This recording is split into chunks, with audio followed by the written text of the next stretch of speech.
कारण मला माहिती होतं कॅबिनेट मंत्रीपद मिळालं की एकच खाते येईल आणि कुठल्या खात्याला त्याची मला खात्री नव्हती. पण जर का राज्यमंत्रीपद आलं तर चांगली खाती आपल्याला मिळू शकतात आणि त्या राज्यमंत्री पदाच्या माध्यमातून आपल्या मतदारसंघात आणि आपल्या कोकणात काही अनेक गोष्टी आपण करू शकतो. आणि म्हणून आज गृह जरी शहरी असलं तरी सुद्धा HM1 म्हटल्यानंतर संपूर्ण राज्यावरती आपलं त्याच्यावरती कंट्रोल असतो. आणि त्यानंतर महसूल आहे, ग्रामविकास आहे, अन्ननागरी पुरवठा आहे आणि अन्न प्रशासन आहे. परंतु महसूल आणि ग्रामविकास दोन्ही अशी महत्त्वाची खाती आहेत. विशेष म्हणजे ग्रामविकास खात्यामध्ये आपण आता एक आपण धोरणात्मक निर्णय आपण घेतला. या बजेटमध्ये माननीय मुख्यमंत्री मोदींनी त्याची घोषणा देखील केलेली आहे. आपल्याला माहिती आहे की कोकणामध्ये थोडा जरी पाऊस मोठा पडला की साकवांच्या वरनं पाणी वाहतं आणि गावांचा संपर्क तुटतो. ही अति बेसिक सुविधा आहे.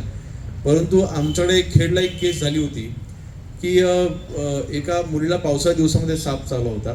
पुलावर पाणी जात होतं. 2 दिवस पाणी जात असल्यामुळे त्या मुलीला तिथे जीव गमवावा लागला होता. खेडची पुऱ्याची ती मुलगी होती, पुरेगावची. आणि दुसऱ्या त्याच वर्षी सार्वजनिक बांधकाम विभागाकडनं मी त्या पुलासाठी निधी मंजूर करून घेतला, जवळपास 4.5 कोटी. आज तो पूल तिथे उभारायला, परंतु साकवाच्या वरनं पाणी जातं म्हणून एका मुलाला तिथे जीव गमवावा लागला. इतकं महत्त्वाचा साकवा आपल्या कोकणासाठी आहे. मग ह्या आणि विशेष म्हणजे साकव दुरुस्तीसाठी किंवा साकव नव्याने बांधण्यासाठी राज्यामध्ये कुठली योजनाच नाही आहे. फक्त जिल्हा नियोजनची एकमेव योजना आहे साकव दुरुस्ती कार्यक्रम. त्याला तुटपुंजा निधी मिळतो. वर्षाला 2 ते 3 साकव आपण करू शकतो, इतकाच निधी मिळतो. तर ही बाब उणीव मला माहिती होती. ग्रामविकास राज्यमंत्री झाल्याच्या नंतर दुसऱ्याच दिवशी माननीय मुख्यमंत्री महोदयांना पत्र दिलं.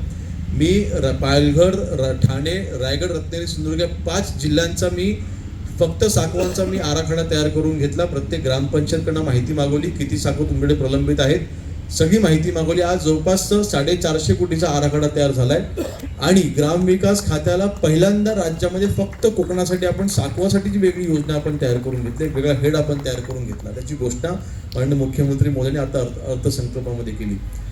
दुसरं, महसूल राज्यमंत्रीपद आल्याच्या नंतर एक मी पाहत होतो की आपल्या देवराटीमध्ये आपली अनेक देवळं, आपली देवस्थानं ही गावापासून लांब ही जंगलामध्ये आहेत. त्याला कारण ही अनेक होती. परंतु आज देवराट म्हणून त्याच्यावरती उल्लेख आल्यामुळे वन खात्याच्या मार्फत ही तिथे नोंद घातली गेली.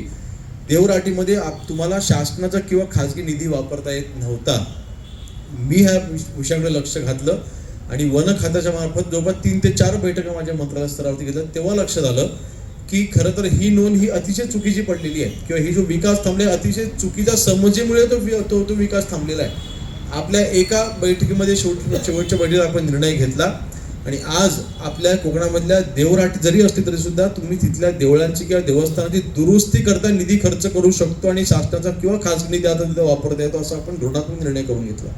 माझं लक्ष म्हणण्याचा उद्देश असा आहे की माझं लक्ष ही माझ्या कोकणाच्या विकासाकडे अर्थातच पहिल्यापासूनच होतं आणि आजही. आणि मंत्री म्हणून पहिला माझ्या डोळ्यासमोर दापोली मतदारसंघ, मग माझं कोकण आणि मग महाराष्ट्र, असं करून मी तिथे सूत्र ठेवून काम करतोय.